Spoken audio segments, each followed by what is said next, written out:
Pendant 12 longues années, j'ai soigné ma femme pendant que la maladie d'Alzheimer la consumait jour après jour.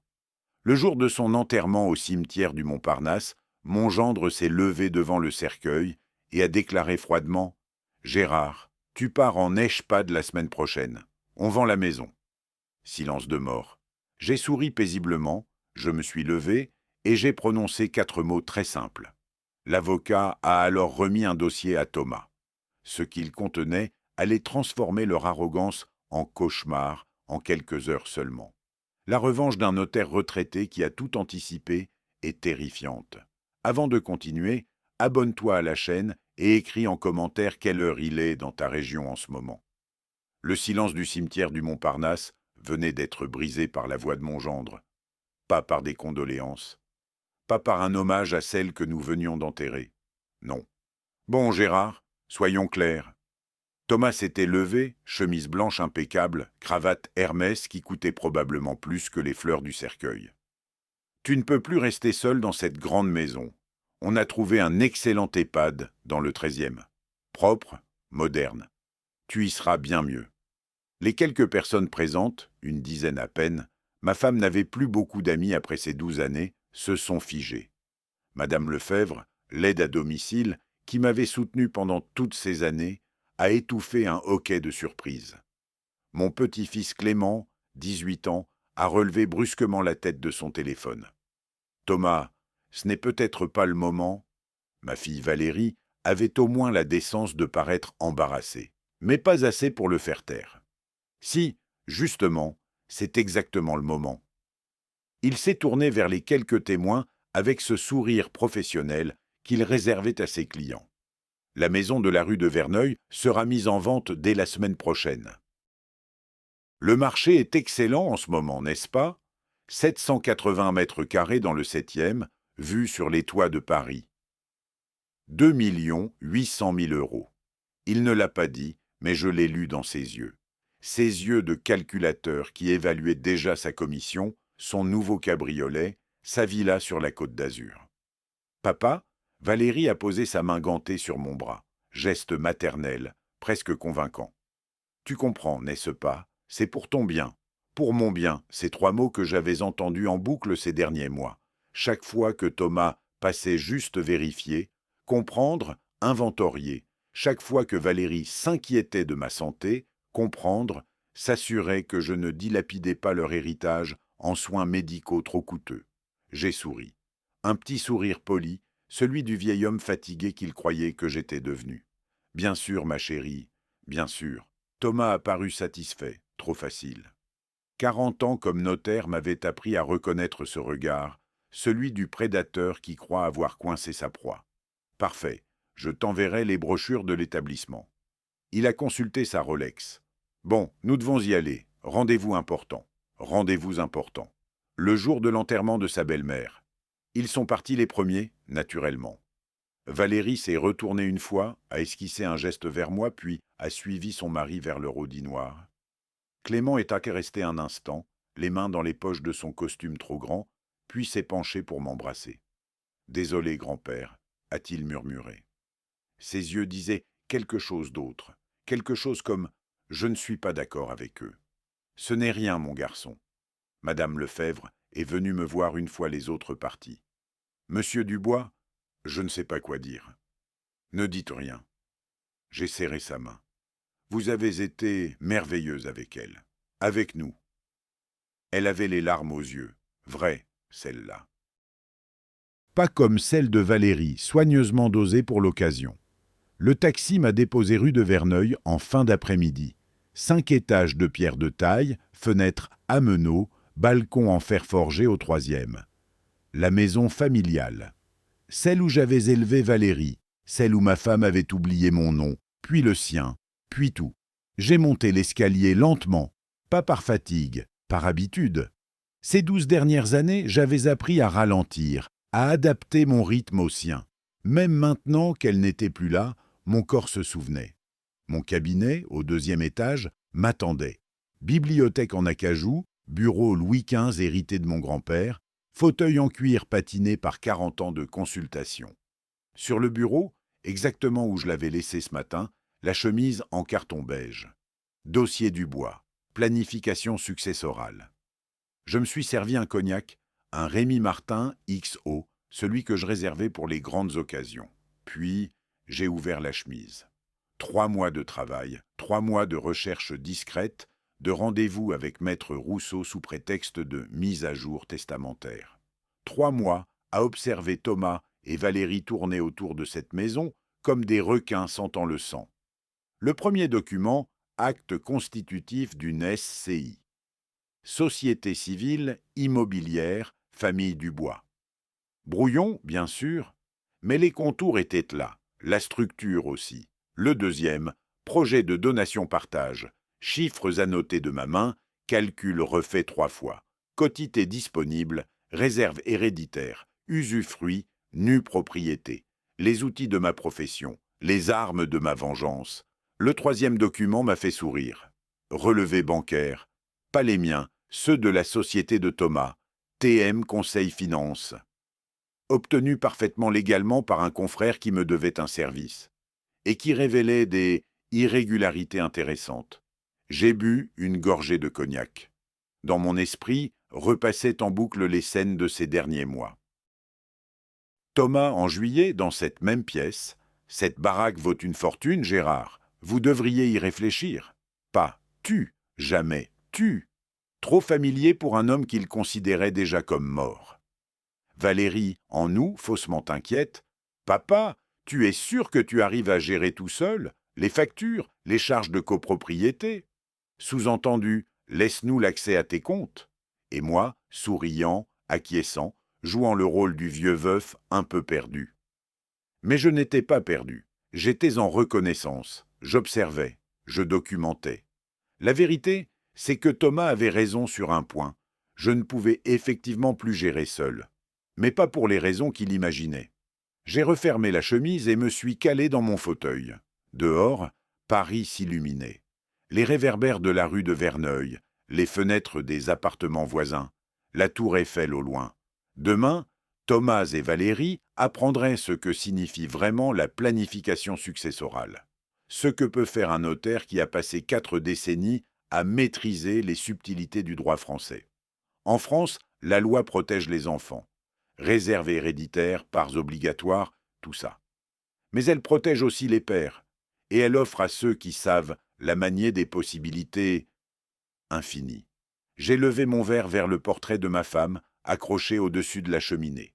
Photo prise il y a 20 ans, avant la maladie. Elle souriait, ce sourire qui m'avait fait tomber amoureux. Pour toi, mon amour, et pour la justice. La partie venait de commencer. 3 jours plus tard, le carillon de l'entrée a retenti à 10 heures précises. J'ai souri en versant l'eau bouillante dans la cafetière. Ponctualité. Thomas adorait ça, arriver pile à l'heure prévue, démontrer son professionnalisme, son sérieux. J'ai ouvert la porte. Valérie, tailleur Chanel noir. Thomas, costume 3 pièces. Et entre eux, un homme d'une 40aine d'années, mallette en cuir, sourire commercial. « Papa, Valérie m'a embrassé. » Parfum Chanel numéro 5, le même que portait sa mère. Cruel ou inconscient. Je te présente Monsieur Arnaud, de l'agence Prestige Immobilier Paris. Enchanté, Monsieur Dubois. Poignée de main ferme, regard qui balayait déjà l'entrée, calculant, évaluant.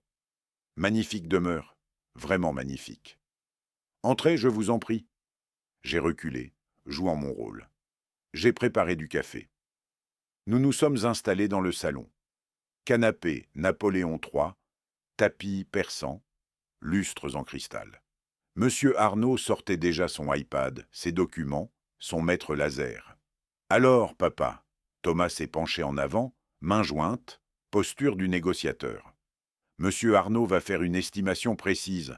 Avec le marché actuel, nous pensons pouvoir obtenir un excellent prix. Nous ? J'ai versé le café dans les tasses en porcelaine de Limoges. C'est intéressant, ce « nous ». Silence. Bref, mais éloquent. Enfin, tu vois ce que je veux dire ? Thomas a ri. Faux. Pour ta future installation, les frais de l'EHPAD, il faut optimiser. Optimiser. J'ai hoché la tête.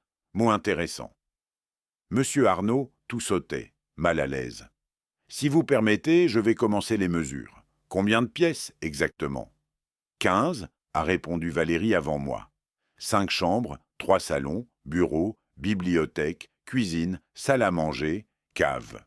La cave à vin? Thomas s'est redressé. Gérard, il faudra qu'on y jette un œil aussi, pour l'inventaire complet. Ah, nous y voilà. L'inventaire? J'ai bu une gorgée de café. De ma cave personnelle. Papa, sois raisonnable. Valérie utilisait maintenant sa voix de petite fille, celle qui marchait quand elle avait 8 ans et voulait un nouveau jouet. Tu ne vas quand même pas emmener toutes ces bouteilles à l'EHPAD. Autant les faire évaluer, les vendre avec la maison, ça augmentera la valeur globale. Ma collection. 40 ans de passion. Bordeaux, Bourgogne, quelques champagnes exceptionnels. Certaines bouteilles achetées lors de voyages avec ma femme, d'autres offertes par des clients reconnaissants. Pétrus 1982, Romanée Conti 1990, Château Margaux 1996. 180 000 € selon ma dernière évaluation. Non. Le mot est tombé, net, sans appel. Thomas a cligné des yeux. Pardon? Non. La cave ne sera pas vendue, ni évaluée, ni inventoriée. Papa, Valérie a posé sa main sur la mienne. Geste maternel encore. Il faut être pragmatique. Je le suis. J'ai retiré ma main doucement. Cette collection m'appartient. Elle restera ma propriété. Point final. Le visage de Thomas a changé. L'aimabilité professionnelle a fondu comme neige au soleil. Écoute Gérard, on essaye de t'aider, de faciliter ta transition. Ma transition, j'ai ri. Joli euphémisme. Qu'est-ce que ça veut dire? Que je ne suis pas encore mort, et que tant que je suis vivant, mes biens restent mes biens. Monsieur Arnaud s'est levé, mortellement embarrassé. Peut-être devrais-je revenir un autre jour? Non, restez. Thomas ne me quittait pas des yeux. Monsieur Dubois va comprendre. Comprendre quoi exactement? Que tu ne peux plus gérer tout ça seul, que c'est pour ton bien. Il s'est levé aussi, dominant la scène de toute sa hauteur. Et si tu refuses de coopérer, nous pouvons toujours saisir le juge des tutelles. Incapacité à gérer tes affaires, besoin de protection juridique. Ah, la menace. Directe, brutale. Plus de masque. Je me suis levé lentement, très lentement. 68 ans, mais le dos droit. Le juge des tutelles? J'ai souri. Intéressant. Tu connais la procédure, Thomas? Le certificat médical circonstancié, l'audition du majeur concerné, l'enquête sociale? Non, bien sûr que non, ce n'est pas ton domaine. J'ai fait quelques pas vers la bibliothèque où trônaient mes diplômes. Mais c'est le mien. 40 ans de droit des successions, des tutelles, des régimes matrimoniaux. Et où veux-tu en venir? Je me suis retourné vers lui. En France, mon cher Thomas, la loi protège effectivement les personnes âgées. Mais elle protège aussi et surtout les pères de famille contre les abus. Valérie est devenue livide. Papa, tu n'es pas en train d'insinuer que... Je n'insinue rien, je constate. J'ai regardé monsieur Arnaud. Je crois que cette visite est terminée. L'agent immobilier a pratiquement couru vers la sortie. Thomas, lui, ne bougeait pas. Rouge de colère. Tu vas le regretter? Probablement, mais pas pour les raisons que tu imagines. On peut te forcer, tu sais, juridiquement. Je t'en prie, essaie. J'ai croisé les bras. Appelle ton avocat, moi je vais appeler le mien. Il a hésité. Une seconde, juste assez pour que je voie le doute s'installer. Viens Valérie, on perd notre temps. Elle s'est levée, déchirée entre son mari et son père. Papa, Va, j'ai adouci ma voix. Nous reparlerons, calmement. Ils sont partis en claquant la porte. Je suis immédiatement retourné à mon bureau et j'ai composé le numéro de Maître Rousseau. Gérard? Sa voix chaleureuse. Comment vas-tu? Il est temps, Charles. Tu es sûr? Certain. J'ai regardé par la fenêtre. La rue de Verneuil, paisible, indifférente au drame qui se jouait. Ils viennent de montrer leur vrai visage. Plus de doute possible. D'accord. Rendez-vous demain 15 heures à mon cabinet. Parfait. Gérard? Il a marqué une pause. Tu sais qu'une fois lancé, ce sera difficile de faire marche arrière. Je sais. Et tu es en paix avec ça? J'ai pensé à ces 12 années, à changer les draps, à faire manger celle qui ne me reconnaissait plus, à la bercer quand elle criait de peur. À Valérie qui téléphonait une fois par mois. À Thomas qui ne venait jamais. Oui, je suis en paix. Après avoir raccroché, je suis descendu à la cave. L'escalier en colimaçon, les murs de pierre humide, l'odeur du bois et du vin vieilli. Mon sanctuaire. Les bouteilles alignées, étiquettes tournées vers moi. Chacune une histoire. Ce Pomerol 1985, acheté pour fêter la naissance de Valérie. Ce Chambertin 1999, offert par mon associé le jour de mon départ en retraite. J'en ai choisi une au hasard. Margaux 2000. Excellente année. De retour au salon, j'ai ouvert la bouteille, l'ai laissé respirer. Puis j'ai rempli un verre, me suis installé dans mon fauteuil préféré. La nuit tombait sur Paris. Les lumières s'allumaient une à une. Quelque part dans le 16e arrondissement, Thomas pestait probablement contre le vieux fou. Valérie pleurait peut-être, ou peut-être calculait-elle déjà une autre approche. Il ne savait pas. Pas encore. Demain, le processus commencerait. La donation-partage, la SCI, l'usufruit. Pièce d'un puzzle juridique parfait. Mais ce n'était que le début. J'avais d'autres cartes en main. Ces relevés bancaires de la société de Thomas, par exemple. Ces petites irrégularités qui présentaient au bon moment, aux bonnes personnes. J'ai souri en buvant mon vin. Tannés encore présents, note de cassis, finale longue et élégante. La vengeance, quand elle est préparée avec soin, avec méthode, avec la précision d'un notaire qui connaît chaque article de loi, la vengeance peut être une œuvre d'art. Et mon chef-d'œuvre venait juste de commencer. Une semaine après la confrontation, je me suis retrouvé boulevard Saint-Germain, devant une porte cochère du XVIIIe siècle. Plaque de cuivre poli, maître Charles Rousseau, notaire. 30 ans que nous nous connaissions. 30 ans de dossiers partagés, de déjeuners professionnels, de respect mutuel. Sa secrétaire m'a fait entrer immédiatement. Monsieur Dubois, maître vous attend. Charles s'est levé de derrière son bureau empire, main tendue.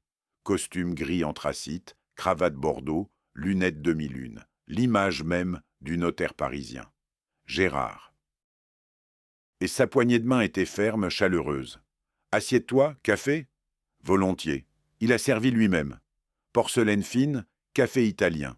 Nous avons échangé les politesses d'usage. Santé, enfants, petits-enfants. Puis le silence s'est installé. Le silence professionnel, celui qui précède les vraies discussions. Alors, il a ouvert un dossier devant lui. « Tu veux restructurer ton patrimoine ?»« Oui. Et ta fille ne va pas apprécier. C'est le moins qu'on puisse dire. » Il a hoché la tête, sans jugement. 40 ans de pratique lui avaient appris que les familles les plus respectables cachent souvent les drames les plus sordides. Rappelle-moi la situation. Je lui ai tout raconté. L'enterrement, Thomas et son annonce, leur visite ces derniers mois, leur regard calculateur, leur conversation à mi-voix sur les prix du mètre carré dans le 7e, leur tentative d'inventorier ma cave à vin. « Charmant », a-t-il commenté sèchement. « Et tu veux protéger quoi exactement ? » ?»« La maison, ma collection et mon indépendance. » Compris. Il a sorti plusieurs documents. Alors, premier outil, la donation-partage. Tu as une fille unique, donc la réserve héréditaire représente la moitié de ton patrimoine. L'autre moitié, la quotité disponible, tu en fais ce que tu veux. Et mon petit-fils Clément ? Un sourire a éclairé son visage. Excellent. Tu peux lui donner ta quotité disponible, avec des conditions, âge, études, comportement. Il a 18 ans, étudiant en droit. Bon garçon. Parfait. On stipule qu'il recevra les fonds à 25 ans, sous réserve d'avoir terminé ses études. Ça l'encouragera, et ça protège l'argent. J'ai hoché la tête. Clément méritait cette chance. Contrairement à sa mère, il avait été présent ces dernières années. Discrètement, sans fanfare, mais présent. Deuxième outil, la SCI. Charles s'est penché en avant. Société civile immobilière. Tu crées une société qui possède la maison. Toi, tu gardes l'usufruit à vie, droit d'habiter, de percevoir des loyers, si tu loues les départies. Les enfants reçoivent la nue propriété. Ils possèdent, mais ne peuvent rien faire tant que tu es vivant. Et après ma mort, l'usufruit s'éteint, ils deviennent pleins propriétaires, mais d'ici là, il a souri. Tu contrôles tout. Le génie du droit français. Cette capacité à découper la propriété en tranches, à séparer l'usage de la possession, à créer des structures qui protègent autant qu'elles contraignent. Les parts de la SCI, à toi de décider. Tu peux donner 40% à Clément, 60% à Valérie, ou l'inverse. Tout dépend de tes intentions. Mes intentions. Valérie recevrait sa réserve héréditaire. Pas un euro de plus, mais légalement, proprement, sans qu'elle puisse contester. Et mon gendre? Lui? Charles Harry. Il n'est pas héritier. Il n'a droit à rien. Sauf ce que Valérie voudra bien lui donner après ta mort. Et si elle est propriétaire d'une maison qu'elle ne peut ni vendre ni habiter, il ne pourra rien faire. Exactement. Nous avons travaillé 3 heures. Chiffres, pourcentage, clause. Charles prenait des notes, rédigeait des brouillons, calculait. Sa précision était chirurgicale. La maison est évaluée à combien? 2 800 000 euros, dernière estimation. Et ta cave? 180 000. Compte bancaire, placement, 400 000. Plus la retraite, 1 900 net par mois. Il a tout noté, tout calculé. Réserve héréditaire pour Valérie, 1 080 000 euros en valeur. Quotité disponible pour Clément, même montant. Mais attention, a-t-il précisé. La réserve, c'est en valeur, pas en nature. Tu peux très bien donner à Valérie sa part en argent liquide et garder la maison dans la SCI avec Clément. Vraiment? Tout à fait. Tant que la valeur globale respecte les 50%, tu es légal. J'ai souri. La beauté du droit. La précision des textes. Les possibilités infinies pour celui qui sait les manier. En sortant de l'étude, j'ai respiré l'air frais de novembre. Le boulevard Saint-Germain grouillait de vie. Terrasses de café, boutiques de luxe, passants pressés. J'avais l'impression de voir Paris différemment, comme si chaque détail brillait plus fort. Les pavés sous mes pieds, le ciel gris perle, l'odeur des marrons chauds. Je n'étais plus la victime. J'étais devenu l'architecte. De retour rue de Verneuil, j'ai trouvé un message sur le répondeur. Valérie. Papa, il faut qu'on parle. Thomas a consulté un avocat. Tu ne peux pas nous bloquer comme ça, on a des droits. Rappelle-moi. J'ai effacé le message en souriant. Des droits. Oui, ils en avaient. Exactement ceux que la loi leur accordait.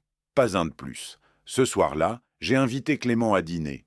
Il est arrivé en métro depuis la Sorbonne, sac à dos bourré de codes juridiques. Grand-père? Il semblait inquiet. Ma maman m'a dit qu'il y avait des tensions.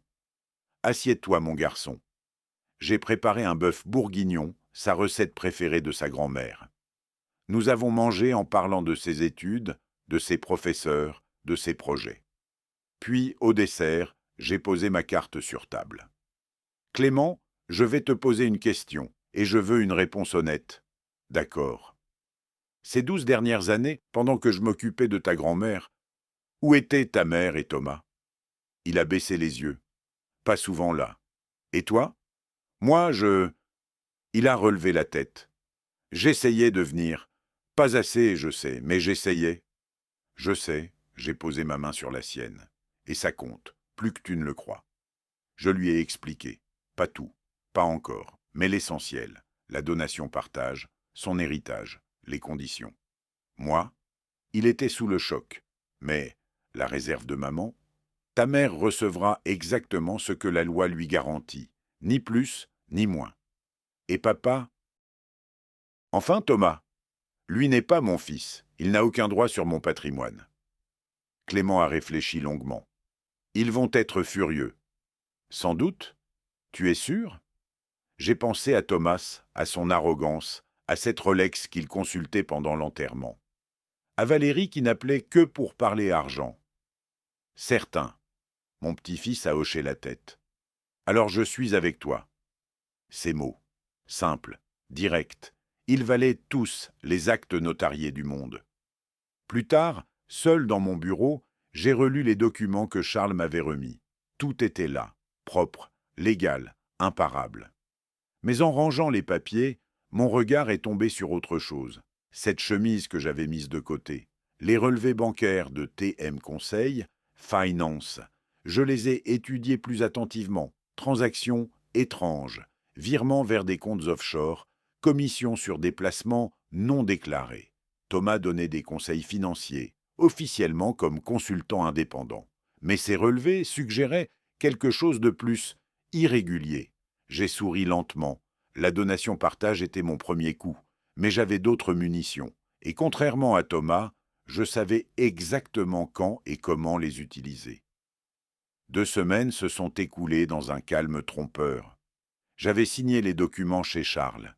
La donation-partage était officielle, enregistrée, imparable. La SCI était en cours de création. Tout suivait son cours, méthodiquement, légalement. Puis, un mardi matin, le carillon a retenti. J'ai ouvert la porte sur un homme en costume sombre, mallette officielle à la main. Monsieur Gérard Dubois? Lui-même, huissier de justice. Il m'a tendu une enveloppe. Document à remettre en main propre pour Madame Valérie Dubois-Martin et Monsieur Thomas Martin. Sont-ils présents? Non. Alors je vous le remets en tant que père de Madame. Veuillez signer ici. J'ai signé le récépissé. L'huissier est reparti, mission accomplie. J'ai contemplé l'enveloppe Kraft. Dessus, le tampon officiel, les mentions légales, le sceau. À l'intérieur, la notification de la donation-partage. Rédigée dans ce français juridique que seuls les initiés comprennent vraiment. Mais le message était clair. Gérard Dubois avait disposé de sa quotité disponible en faveur de son petit-fils, Clément Dubois-Martin. La réserve héréditaire de Valérie Dubois-Martin était respectée et fixée à la moitié du patrimoine global. Je l'ai laissé sur la console de l'entrée, bien en évidence. Il viendrait, forcément. Le téléphone a sonné à 14 heures. Valérie, voix tremblante. « Papa, on peut passer ?»« Bien sûr, ma chérie. » Ils sont arrivés 1 heure plus tard. Valérie avait les yeux rouges. Thomas, lui, était écarlate, mais pas de tristesse, de rage. « C'est quoi ce délire ?» Il a brandi l'enveloppe. « Un huissier? Tu nous envoies un putain d'huissier !» Langage, Thomas. Je suis resté assis dans mon fauteuil. C'est la procédure standard pour une donation-partage. Une donation à Clément. Valérie s'est effondrée sur le canapé. Pourquoi? Qu'est-ce qu'on a fait? Qu'est-ce qu'ils avaient fait? La question aurait été risible si elle n'était pas si tragique. Vous avez essayé de me mettre dans un HPAD le jour de l'enterrement de votre mère. Ma voix était calme, presque douce. Vous avez voulu vendre ma maison sans mon accord, inventorier mes biens comme si j'étais déjà mort. On voulait ton bien? Thomas s'est avancé. Tu es vieux, seul, tu ne peux plus gérer. Justement, j'ai souri, j'ai géré. Il a ouvert la bouche, l'a refermée. Valérie pleurait maintenant pour de bon. Papa, s'il te plaît, on peut contester ça, devant un juge. Vice du consentement, abus de faiblesse. Allez-y. J'ai croisé les jambes. Contestez, vous perdrez. La donation-partage a été faite devant Maître Rousseau, notaire, en présence de témoins, après examen médical attestant de mes pleines capacités mentales. Thomas est devenu livide. Tu as tout planifié. Évidemment, tu croyais quoi? Que 40 ans comme notaire ne m'avaient rien appris? Salaud! Thomas! Valérie l'a attrapé par le bras. Non, laisse-le parler. Je me suis levé. Salaud, vieux con, sénile, c'est bien ce que tu penses, non? Ce que vous pensiez tous les deux en comptant les jours avant ma mort? Le silence qui a suivi était assourdissant. Voilà ce qui va se passer, ai-je repris. Valérie recevra sa réserve héréditaire. La moitié de mon patrimoine, comme la loi l'exige. Mais la maison? J'ai fait un geste circulaire. Elle est maintenant dans une SCI. J'en garde l'usufruit à vie. Vous ne pourrez ni la vendre, ni y habiter, ni rien décider tant que je serai vivant. C'est légal? Valérie cherchait une faille, n'importe laquelle. Parfaitement. Demandez à votre avocat. Thomas s'est dirigé vers la porte. Viens, Valérie, on perd notre temps. Mais avant de sortir, Il s'est retourné. « Tu vas le regretter, Gérard. J'ai des relations, des amis influents. On peut te rendre la vie très difficile. » Vraiment? J'ai souri. Des amis influents, comme ceux de l'autorité des marchés financiers. Il s'est figé. Une fraction de seconde, juste assez. Je ne vois pas de quoi tu parles. Non? TM Conseil Finance, ta petite société, très active ces dernières années. Beaucoup de clients retraités, n'est-ce pas? Des conseils en placement, des commissions intéressantes. Le visage de Thomas était maintenant couleur cendre. Tu n'as aucun droit de fouiller dans mes affaires. Je n'ai rien fouillé. J'ai haussé les épaules. Mais tu sais comment sont les vieux. On parle, on se renseigne, on découvre des choses fascinantes. Valérie regardait son mari. Thomas, de quoi il parle? Rien, il bluffe. Peut-être, ai-je concédé, ou peut-être pas. Ils sont partis sans ajouter un mot. Le soir même, j'ai ressorti la chemise contenant les relevés de Thomas. Pas seulement des irrégularités, des violations franches. Conseil en investissement sans agrément, AMF. Commission non déclarée. Placements à risque vendus à des personnes vulnérables. J'ai appelé un ancien confrère, reconverti en expert comptable. Pierre, c'est Gérard. J'aurais besoin d'un service. Dis-moi, tu connais quelqu'un à l'AMF? Silence, puis peut-être. Pourquoi? J'ai des documents qui pourraient te les intéresser, concernant un conseiller financier peu scrupuleux. Je vois, un sourire dans sa voix. Tu veux que je transmette? Non, pas encore. Je veux juste savoir, si ces documents étaient transmis, que se passerait-il? Enquête, suspension probable de l'agrément, amende, possiblement poursuite pénale si les faits sont avérés. Combien de temps? 6 mois minimum, peut-être 1 an. Merci Pierre. Gérard, il a hésité. Fais attention, ces procédures peuvent être imprévisibles. Je sais, mais l'imprévisibilité, c'était justement ce qui me plaisait. Le lendemain, Clément est passé après ses cours. Il avait l'air préoccupé. Grand-père, maman a appelé. Elle pleurait. Je sais. Elle dit que tu l'as déshéritée. C'est faux. Je lui ai fait signe de s'asseoir. Elle recevra exactement ce que la loi lui garantit. Ni plus, ni moins. Mais la maison restera dans la famille, avec toi, avec moi, pas avec Thomas. Il a hoché lentement la tête. Thomas a fait quelque chose de grave, n'est-ce pas? Intelligent, ce garçon. Observateur, comme son grand-père. Disons qu'il a pris certaines libertés avec la réglementation financière. Tu vas le dénoncer? Peut-être. J'ai regardé par la fenêtre, Paris s'illuminait. Ou peut-être que je vais juste garder cette information, au cas où.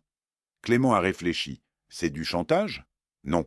J'ai souri. Le chantage, c'est illégal. Moi, je pratique ce qu'on appelle la dissuasion préventive. Nuance. Il a ri malgré lui.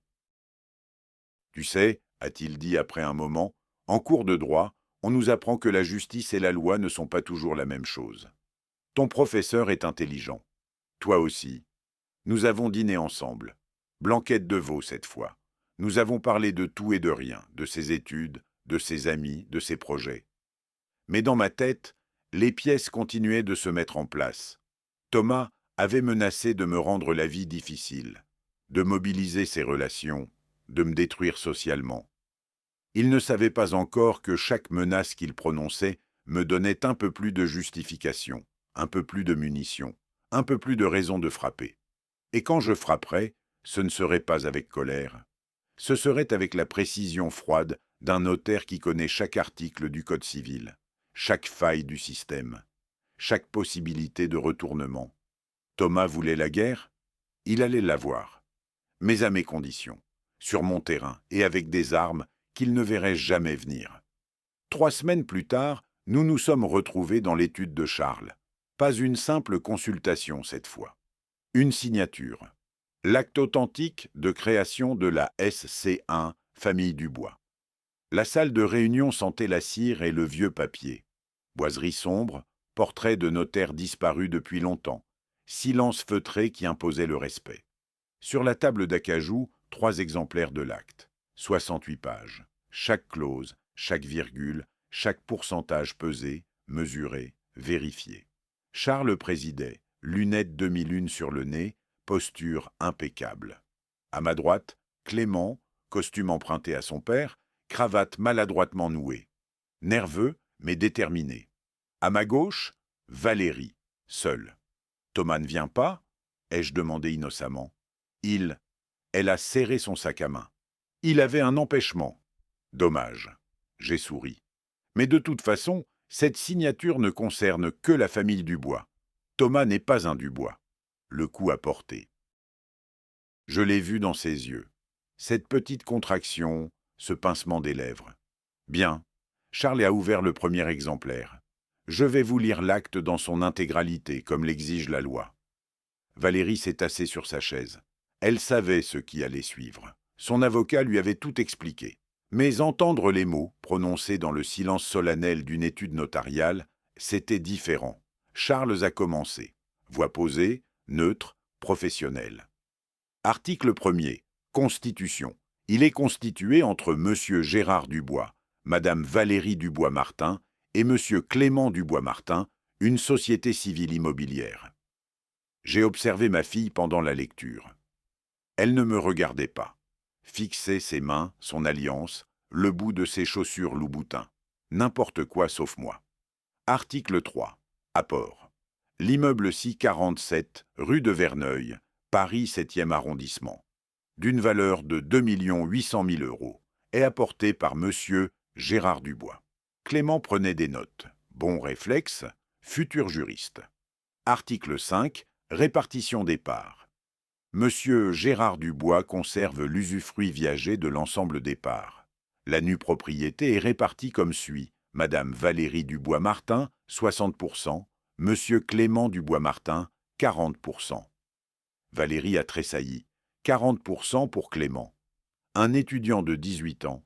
40% qu'elle ne pourrait jamais contrôler seule. Article 7. Droit de l'usufruitier. Monsieur Gérard Dubois, en sa qualité d'usufruitier viager, conserve tous les droits d'usage et de jouissance de l'immeuble, incluant le droit d'y habiter, d'en louer tout ou partie, d'en percevoir les revenus. Charles a continué pendant 20 minutes. Chaque article, chaque clause. L'impossibilité de vendre sans accord unanime. L'obligation d'entretien partagé entre usufruitier et nus propriétaire. Les droits de succession en cas de décès. Puis, il s'est tu, a retiré ses lunettes. « Avez-vous des questions ?» Valérie a enfin levé les yeux vers moi. « Papa, tu es vraiment sûr ?»« Absolument.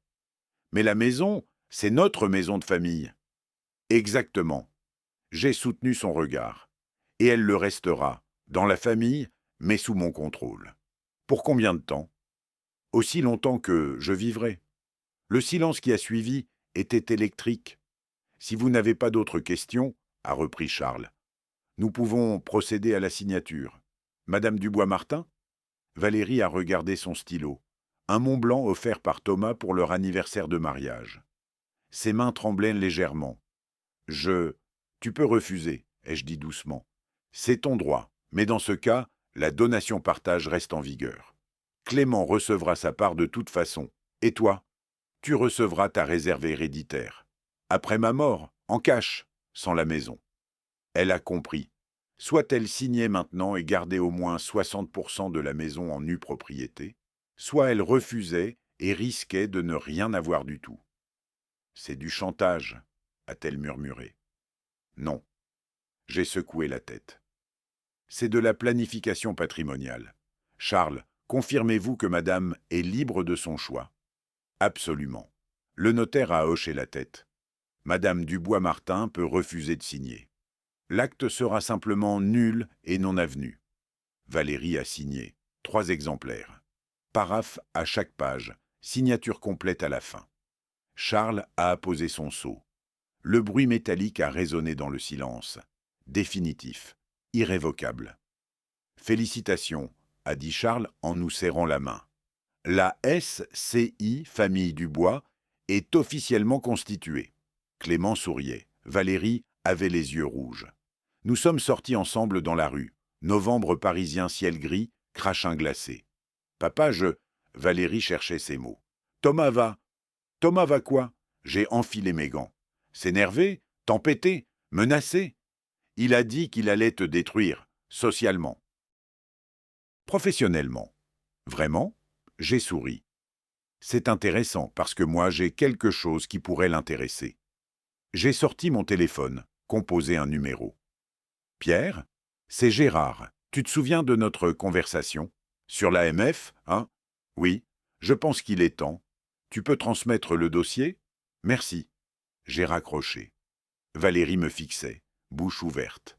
Qu'est-ce que tu viens de faire? Moi? Rien. J'ai haussé les épaules.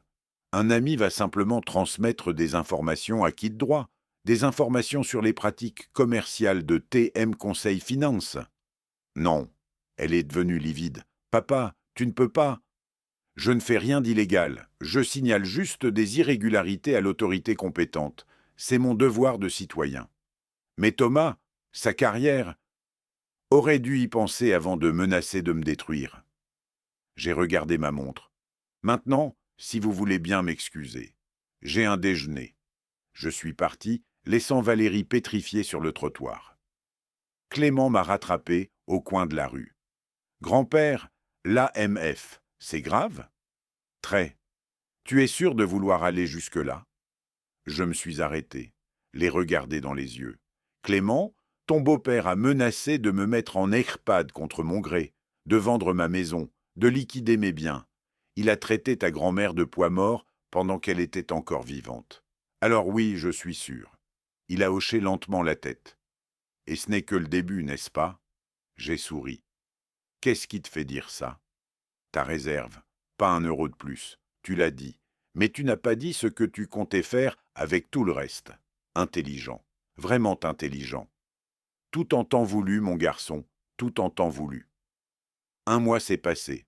Un mois pendant lequel j'ai vécu tranquillement rue de Verneuil, profitant de ma maison, de ma cave, de mes habitudes. Clément venait dîner 2 fois par semaine. Nous parlions droit, philosophie, vie. Valérie n'appelait plus. Puis, un matin de décembre, mon téléphone a sonné. Numéro inconnu. Allô? Sanglots. Pleurs hystériques. Papa, papa, il faut que tu viennes. Thomas, ils sont venus. L'AMF. J'ai pris mon manteau. Leur appartement du 16e. Vue sur le Trocadéro. 220 mètres carrés acquis grâce aux conseils financiers avisés de Thomas. Parquet Versailles, moulure d'époque, mobilier design. Valérie m'a ouvert. Cheveux défaits, mascara coulé, peignoir froissé. Derrière elle, le désastre.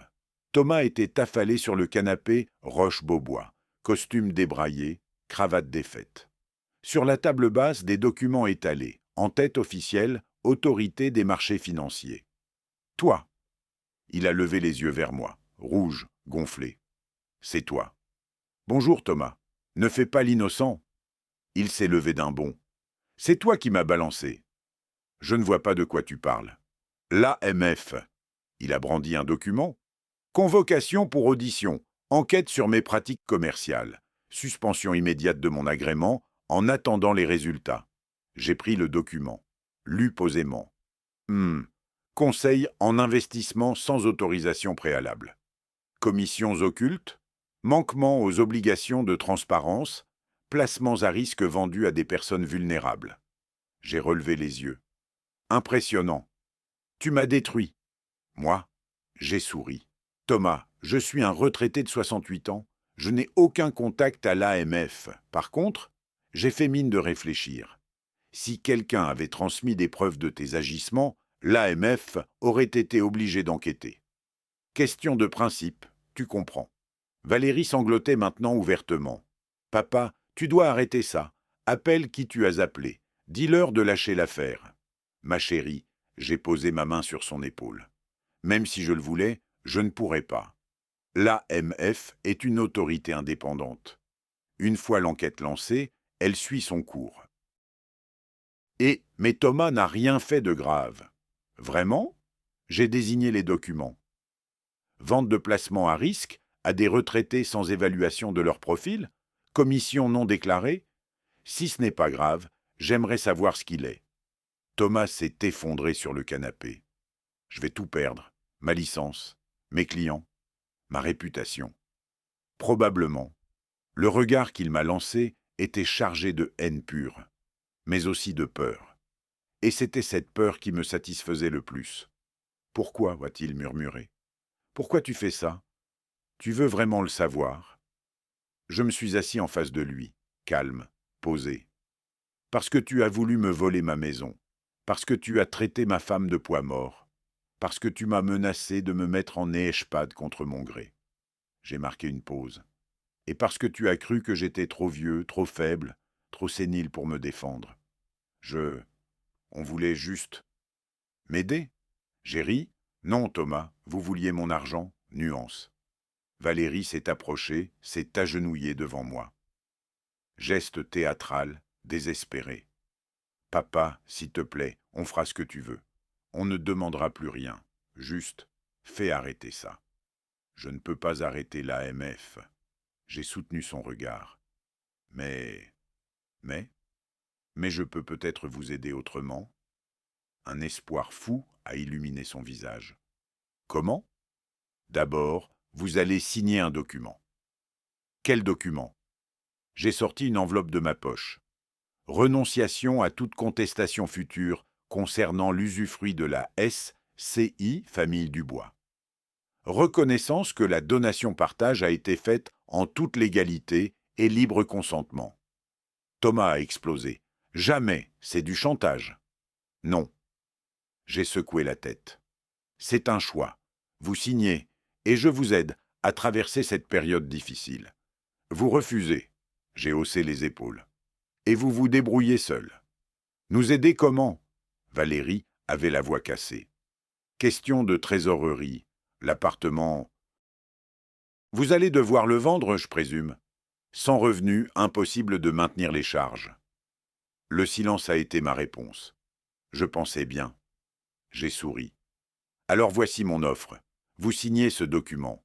En échange, je vous propose un arrangement. J'ai savouré ce moment. Leur visage. L'espoir mêlé de méfiance dans les yeux de Valérie. La rage impuissante dans ceux de Thomas. Quel arrangement? A-t-il fini par articuler. Tout en temps voulu, mais d'abord, signé. Valérie a pris le document, l'a lu, 2 pages.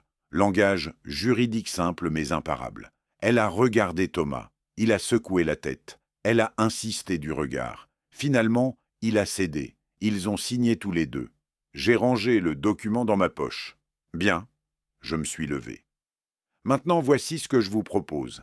L'appartement du 3e étage, rue de Verneuil. 3 pièces, 90 mètres carrés. Vous pourrez y emménager. Valérie a écarquillé les yeux. Vraiment? Moyennant un loyer, 3 200 € par mois, prix du marché. Le choc sur leur visage était délicieux. Pas de la gratitude, pas du soulagement, de l'humiliation.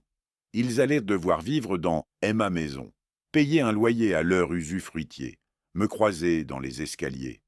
C'est... Thomas cherchait ses mots. C'est humiliant. Non, j'ai enfilé mon manteau. C'est généreux. Vous auriez pu vous retrouver à la rue. Je me suis dirigé vers la porte. Puis, me suis retourné une dernière fois. Ah, et Thomas, l'enquête de l'AMF va suivre son cours. Je ne peux rien y faire. Mais voici un conseil gratuit. Coopère. Montre-toi transparent. Peut-être qu'ils seront cléments. Et si je ne coopère pas? J'ai souri. Alors j'ai d'autres documents, d'autres preuves, d'autres irrégularités que je pourrais être amené à transmettre. Le silence était complet. La famille, ça se respecte, ai-je dit doucement. Vous auriez dû vous en souvenir. Je suis sorti, laissant derrière moi 2 personnes brisées. Dans le taxi qui me ramenait rue de Verneuil, j'ai souri en regardant Paris défiler. Les Champs-Élysées illuminés pour Noël, la tour Eiffel scintillante, les vitrines des grands magasins. Ils pensaient que c'était fini, qu'ils avaient touché le fond. Ils se trompaient. J'avais encore des cartes à jouer. Et le jeu ne faisait que commencer, début décembre. Paris se couvrait de lumière de Noël. Les Champs-Élysées scintillaient, les vitrines des grands magasins déployaient leur décor féerique. Mais rue de Verneuil, l'atmosphère était bien différente. Le déménagement de Valérie et Thomas a eu lieu un samedi matin glacial. Camion de location garé devant la maison. Cartons empilés sur le trottoir. Voisins curieux derrière leurs rideaux. J'ai observé depuis ma fenêtre du 2e étage. Thomas portait des cartons, visage fermé, mâchoire serrée. Valérie dirigeait les opérations, tentant de garder une façade digne. Mais ses yeux rouges trahissaient tes larmes. Leur appartement du 16e avait été vendu en urgence. 800 000 €. Une bouchée de pain pour 220 mètres carrés vue sur le Trocadéro. Mais ils n'avaient pas le choix. Sans les revenus de Thomas, impossible de maintenir les charges de copropriété. 3 000 € par mois, rien que pour ça. Maintenant, ils emménageaient au 3e étage de Emma Maison, 90 mètres carrés. 2 chambres, salon, cuisine, propre mais tellement ordinaire comparé à ce qu'ils avaient connu. Et surtout, ils allaient me payer un loyer. 3 200 € par mois, versé sur mon compte, chaque premier du mois. Le camion est reparti en fin d'après-midi. J'ai attendu 1 heure, puis je suis monté au 3e. J'ai frappé. Thomas a ouvert. Chemise froissée, cerne sous les yeux. Gérard. Je voulais m'assurer que tout s'était bien passé. Comme tu peux le voir. Il a fait un geste las vers l'appartement. Cartons partout, meubles entassés. L'appartement paraissait encore plus petit avec tout leur mobilier design du 16e. Valérie est sortie de la chambre. « Papa, ma chérie. » J'ai embrassé sa joue, froide. « Bienvenue chez vous. » Le mot a résonné. Chez vous. Mais pas vraiment. Locataire. Dans la maison familiale. J'ai préparé le contrat de bail, ai-je dit en sortant une enveloppe. Bail d'habitation standard, 3 ans, 3 200 € par mois, charges comprises. Premier paiement dû dans 1 semaine. Thomas a pris l'enveloppe comme si elle pesait des tonnes. On sait. Parfait. J'allais partir, puis me suis retourné. Ah, et pour information, Clément ne viendra pas habiter avec vous. Valérie a pâli. Quoi?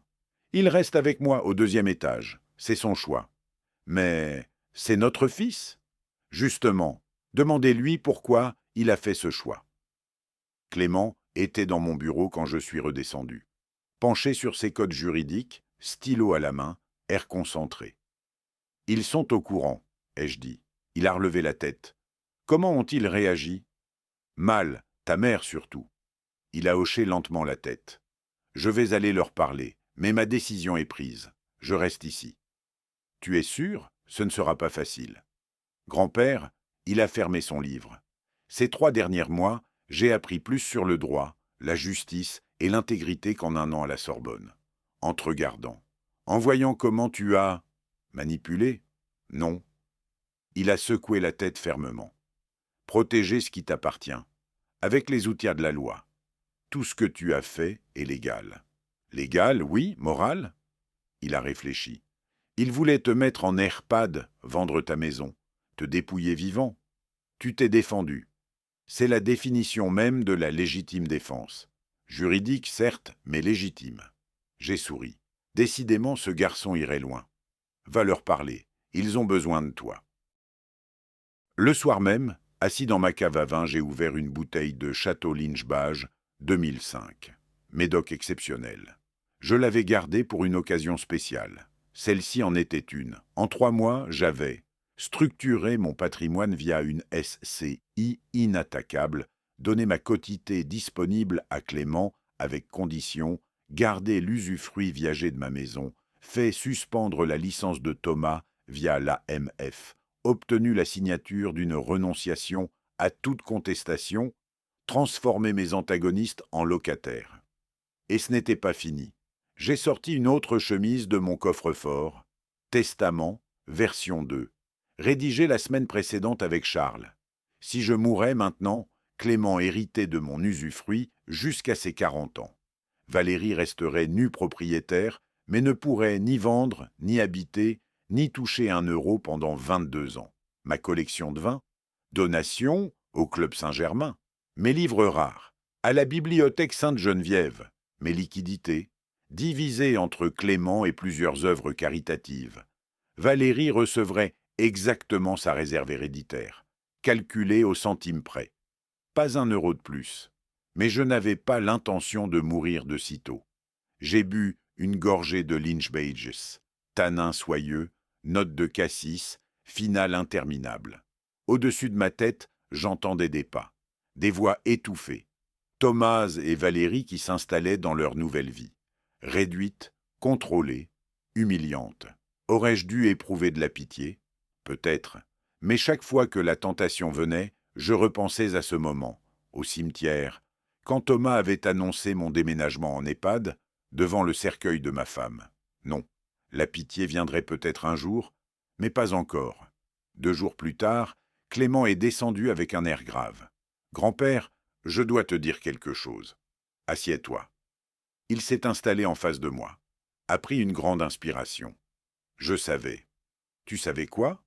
Tout, depuis le début. Il a baissé les yeux. En juillet, tu m'as demandé de te numériser des documents, des relevés bancaires, des contrats. Tu as dit que c'était pour tes archives, mais j'ai vu les noms.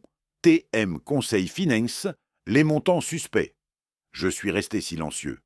J'aurais dû te le dire, mais Il a relevé la tête. Je voulais voir si tu allais vraiment le faire, si tu allais vraiment te battre. Et tu l'as fait. Un sourire a éclairé son visage. Méthodiquement, légalement, brillamment. Tu m'as aidé sans le savoir. Je sais, il a hoché la tête. C'est pour ça que je reste. Pas juste parce que tu es mon grand-père, mais parce que tu m'as montré ce qu'est la vraie justice, pas celle des films, celle du Code civil. Nous sommes restés silencieux un moment. Puis, j'ai sorti 2 verres, versé du Lynch-Bages. À ta majorité et à ta clairvoyance. À ta patience et à ta victoire. Nous avons trinqué. Dehors, Paris scintillait. Les illuminations de Noël, les vitrines, la magie des fêtes.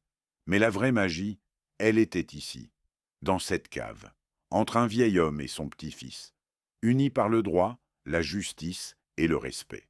La famille, ça se respecte. Il l'apprendrait, même si ça devait prendre du temps. 2 semaines avant Noël, l'Assemblée générale de la copropriété a eu lieu. Salle des fêtes de la mairie du 7e arrondissement. Chaises pliantes, tableau de présence, odeur de café réchauffé. J'étais arrivé en avance, 68 ans, mais toujours ponctuel. Ancien président du syndic pendant 15 ans, je connaissais chaque copropriétaire, chaque vote important, chaque clause du règlement intérieur. Monsieur Garnier, président actuel, m'a serré la main chaleureusement. « Gérard, content de te voir, on a besoin de tes lumières ce soir. » Toujours là pour aider, Claude? Les copropriétaires sont arrivés progressivement. Madame Beaumont du 5e avec son caniche. Les époux Mercier du 4e. Le jeune couple du 1er, nouveau propriétaire. Et Thomas et Valérie. 3e étage, nouveau locataire. Sauf que Thomas ne pouvait pas voter. Les locataires n'ont pas ce droit en France. Seuls les propriétaires votent en assemblée générale. Valérie, elle, pouvait voter. Comme nue propriétaire, elle avait ce droit. Mais pas Thomas. Je l'ai vu réaliser ça en s'asseyant, son visage s'est décomposé. « Bonsoir à tous », a commencé Claude. « Nous avons un ordre du jour chargé ce soir. Premier point, la rénovation de la façade. Discussion technique, devis. 3 entreprises en concurrence. 45 000 € de travaux. Répartition selon les tantièmes de copropriété. Madame Dubois-Martin, a dit Claude en consultant ses notes, en tant que nue propriétaire de 60% des parts de la SCI Famille Dubois, votre quote-part est de 27 000 €. Valérie a pâli. 27 000? Oui, à payer dans les 3 mois suivant le vote. Elle m'a regardé, j'ai soutenu son regard calmement. Nous n'avons pas cette somme. Thomas s'est penché vers elle, a murmuré quelque chose. Elle a secoué la tête. Y a-t-il possibilité d'échelonnement? A-t-elle demandé. Claude a haussé les épaules. C'est à voir avec les autres copropriétaires. Mais généralement, les travaux doivent être financés rapidement. Vote, unanimité. Les travaux étaient approuvés. Deuxième point, a continué Claude. Modification du règlement intérieur concernant la sous-location. Monsieur Dubois, vous aviez proposé un amendement? J'ai acquiescé.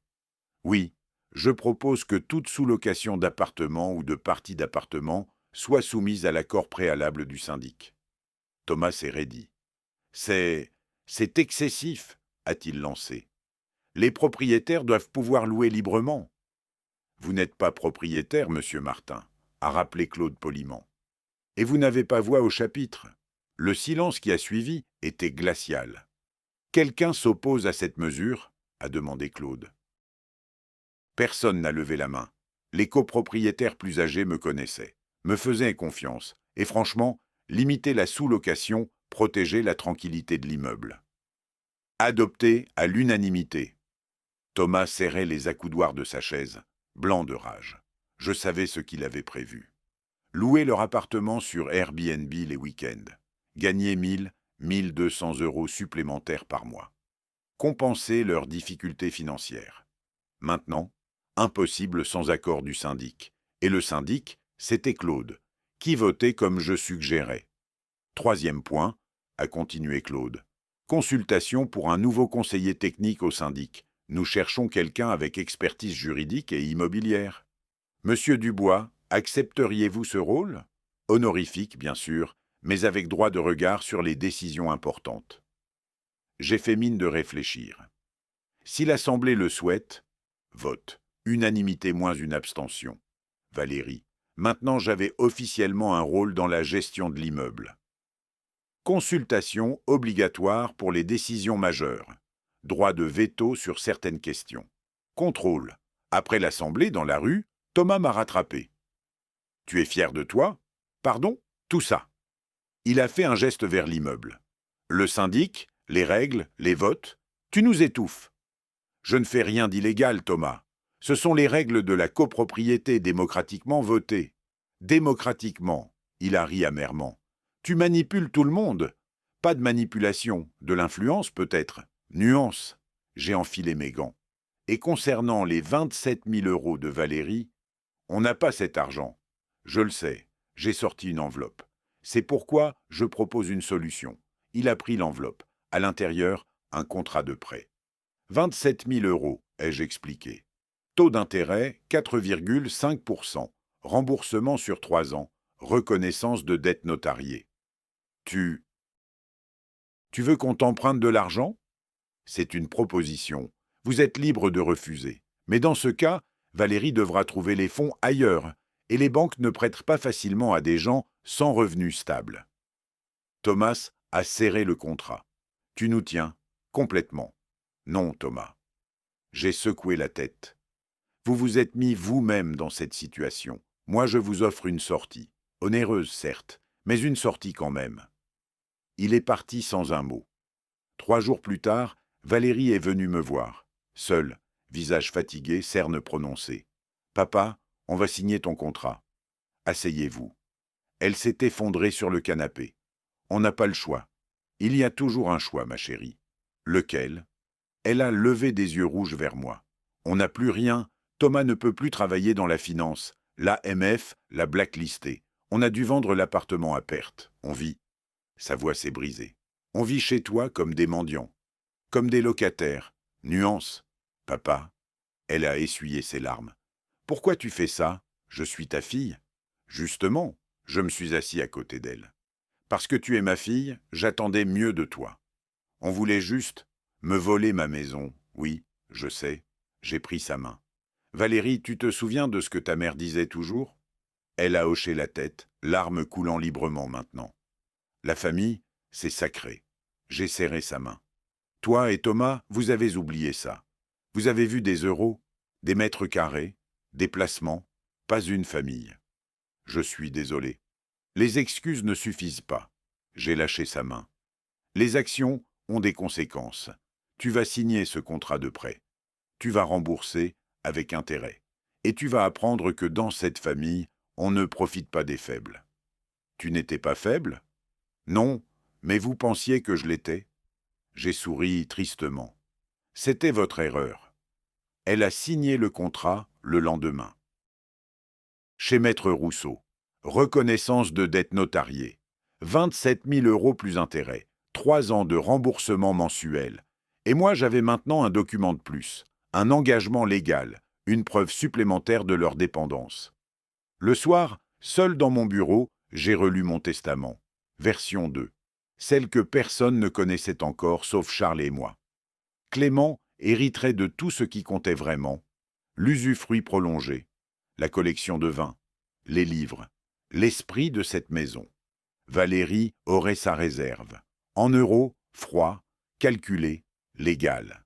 Dehors, les illuminations de Noël brillaient. Paris se préparait aux fêtes. Famille réunie, cadeaux, amour. Rue de Verneuil, la famille était réunie aussi, mais dans une configuration bien différente. Moi au 2e, Clément avec moi, eux au 3e. Locataire. Le pouvoir avait changé de main, et je n'avais pas fini. Début janvier 2026. Paris émergeait des fêtes sous un ciel gris-acier. Les décorations de Noël disparaissaient progressivement. La ville reprenait son rythme. Rue de Verneuil, l'atmosphère était tendue. On a frappé à ma porte un mardi matin. 7 heures. Tôt, j'ai ouvert sur Valérie, seule. Visage défait, cernes violacées, cheveux mal coiffés. « Papa, il faut qu'on parle. » Entre. Elle s'est effondrée sur mon canapé, pas assise, effondrée, comme un pantin dont on aurait coupé les fils. Je n'en peux plus. Sa voix était à peine audible. Thomas non plus, on abandonne. Vous abandonnez quoi? Tout. Elle a levé des yeux rouges vers moi. La lutte, les avocats, les tentatives de contestation. On n'a plus d'argent, plus d'énergie, plus rien. Je me suis servi un café. Ne lui en ai pas proposé. Elle n'a pas remarqué. On voudrait... Elle a inspiré profondément. On voudrait ton pardon. Mon pardon. J'ai bu une gorgée. Pourquoi maintenant? Parce que tu as gagné, papa. Tu as tout pris. La maison, le contrôle, notre dignité. Tu as gagné. Vous pensez que c'est un jeu? Non, Elle a secoué la tête. S'il te plaît, on fera ce que tu veux. On paiera les loyers. On remboursera le prêt. On ne demandera plus rien. Juste, pardonne-nous. Je me suis assis en face d'elle. Valérie, le pardon n'est pas une transaction financière. Ce n'est pas quelque chose qu'on achète en promettant d'être sage. Alors qu'est-ce que c'est? Une question de compréhension. J'ai posé ma tasse. Comprends-tu vraiment ce que vous avez fait? On a voulu vendre la maison. On a été égoïste. Non, ma voix s'est durcie. Vous avez essayé de me voler ma vie, ma maison, oui, mais aussi mes souvenirs, mon autonomie, ma dignité, au cimetière, le jour où j'enterrai ta mère. Elle a fondu en larmes. Le pardon viendra peut-être, ai-je continué, quand vous comprendrez vraiment ce qu'est la famille. Pour l'instant, vous apprenez juste les conséquences. Les conséquences. Elle a essuyé ses larmes. Tu veux dire qu'il y a encore quelque chose? J'ai souri. Tu connais la réponse. J'ai ouvert mon coffre-fort, sorti une enveloppe Kraft, l'ai posée sur la table. Mon testament, version complète. Je ne veux pas le lire. Tu devrais. Elle a ouvert l'enveloppe avec des mains tremblantes. A lu. La couleur a quitté son visage progressivement. Sa voix s'est brisée. Si tu meurs, Clément hérite de l'usufruit jusqu'à ses 40 ans? Exactement. Mais ça veut dire que tu ne pourras ni vendre, ni habiter, ni toucher un euro de cette maison pendant 22 ans. Oui? Et ta collection de vins, au Club Saint-Germain? Donation, ils l'apprécieront plus que toi. Elle a laissé tomber les documents. Tu m'as tout pris? Non, Valérie, je me suis levé. Tu as ta réserve héréditaire, comme la loi l'exige. 1,80 million € en valeur, exactement la moitié de mon patrimoine au moment de ma mort. Calculé au centime près. C'est plus que ce que beaucoup de gens auront dans leur vie. Mais la maison restera dans la famille, avec quelqu'un qui la respecte. Elle s'est levée, chancelante. Je te déteste. C'est ton droit. Tu as détruit ma famille. Non.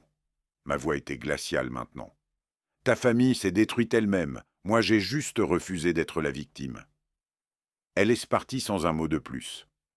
3 jours plus tard, le courrier recommandé est arrivé. AMF.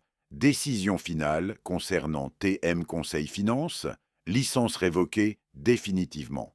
Interdiction d'exercer dans le conseil financier pour 5 ans, amende de 25 000 € pour manquement grave aux obligations professionnelles.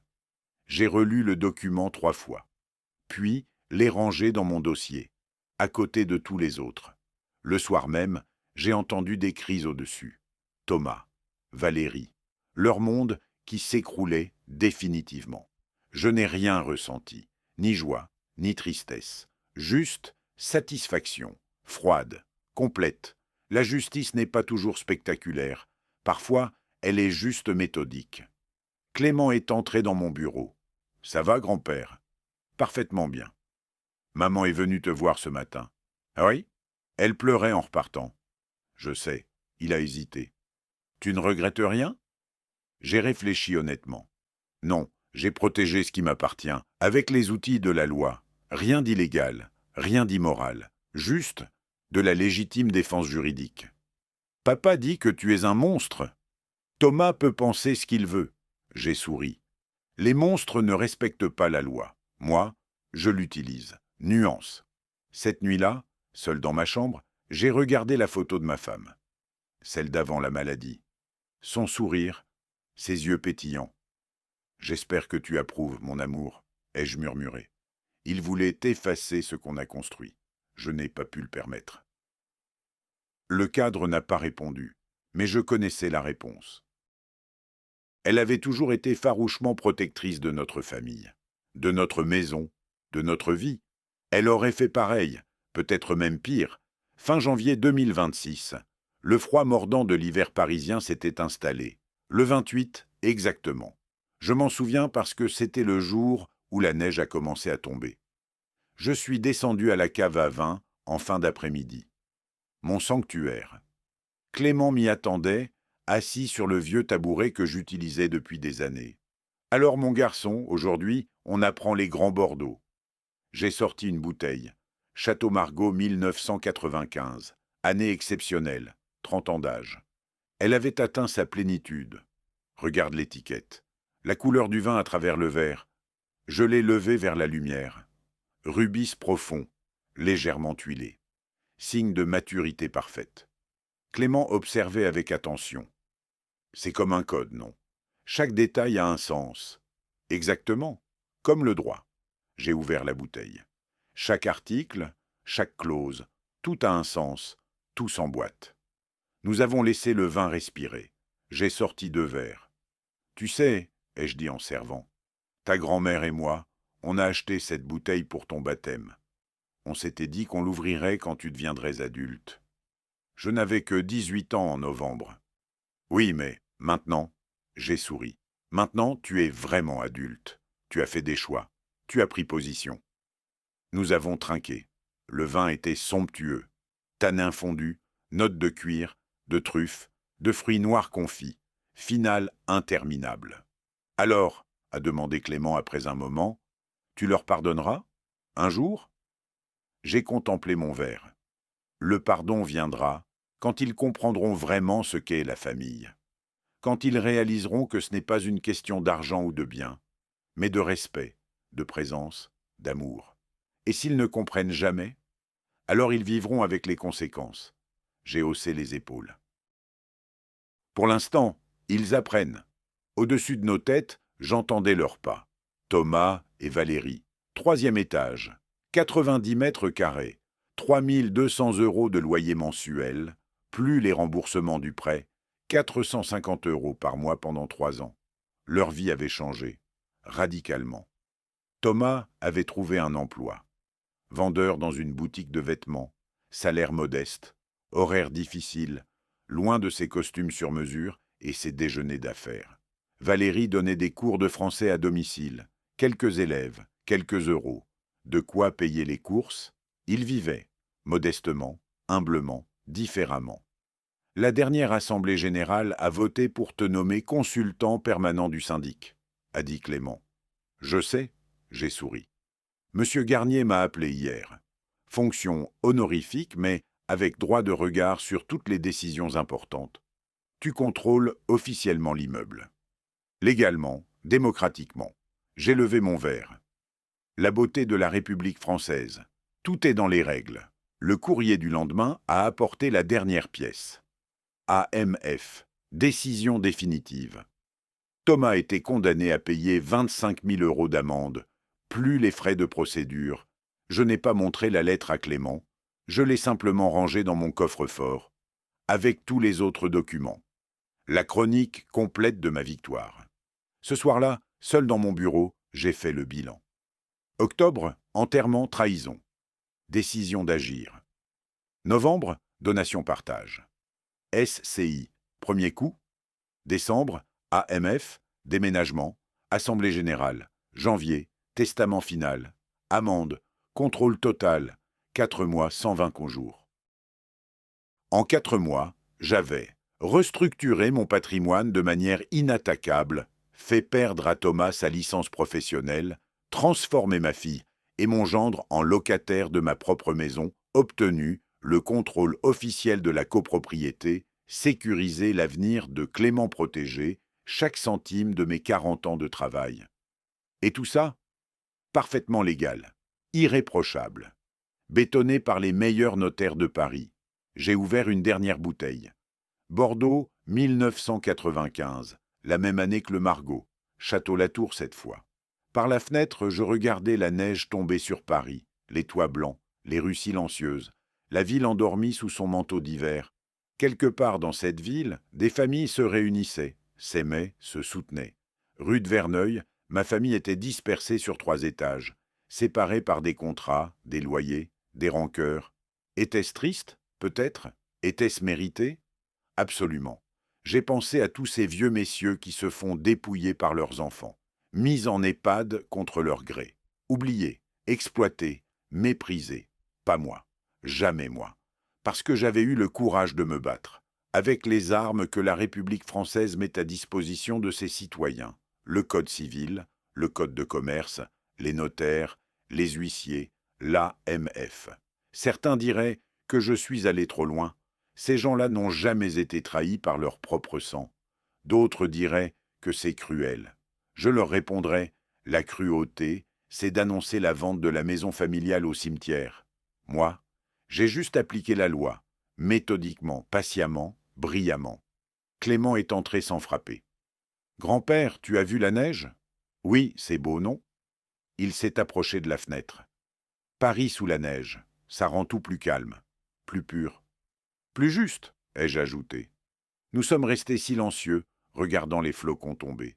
2 générations, unies par le respect, la loi et l'amour du patrimoine familial. « Tu sais ce que je me dis parfois ?» a dit Clément. « Non. Que tu m'as donné la meilleure leçon de droit de ma vie, pas à la Sorbonne, ici, en te regardant faire. La loi n'est pas que dans les livres, mon garçon. Elle est dans la vie, dans les choix, dans la justice. Et dans la vengeance, j'ai réfléchi. La vengeance, c'est personnel, émotionnel, souvent illégal. J'ai souri. Ce que j'ai fait, c'est de la protection patrimoniale, de la planification successorale, de la légitime défense juridique. Avec un petit goût de vengeance quand même? Peut-être, j'ai ri. Mais une vengeance civilisée, française, parfaitement légale. Dehors, la neige continuait de tomber. Paris disparaissait sous un manteau blanc. 28 janvier 2026. Fin de l'histoire. Ou plutôt, nouveau chapitre, parce que la vie continue, avec ou sans pardon, avec ou sans réconciliation. Ma maison m'appartient, mon patrimoine est protégé. Mon petit-fils comprend les vraies valeurs. Valérie et Thomas apprennent. Peut-être qu'un jour, ils comprendront vraiment. Peut-être qu'un jour, je pardonnerai vraiment. Mais ce jour n'est pas aujourd'hui. Aujourd'hui, je suis juste un vieil homme de 68 ans, assis dans sa maison familiale, un verre de Latour 1995 à la main, regardant la neige tomber sur Paris. Tranquille, satisfait, victorieux. La famille, ça se respecte. Ils l'ont appris à leurs dépens. Et moi j'ai prouvé qu'en France, avec la loi de son côté, même un vieil homme peut gagner contre ceux qui le sous-estiment. Justice est faite. Si vous avez aimé cette histoire, n'hésitez pas à liker cette vidéo, vous abonner à la chaîne et partagez vos impressions dans les commentaires. Pour écouter la prochaine histoire, cliquez sur la vignette à gauche. Merci de votre écoute.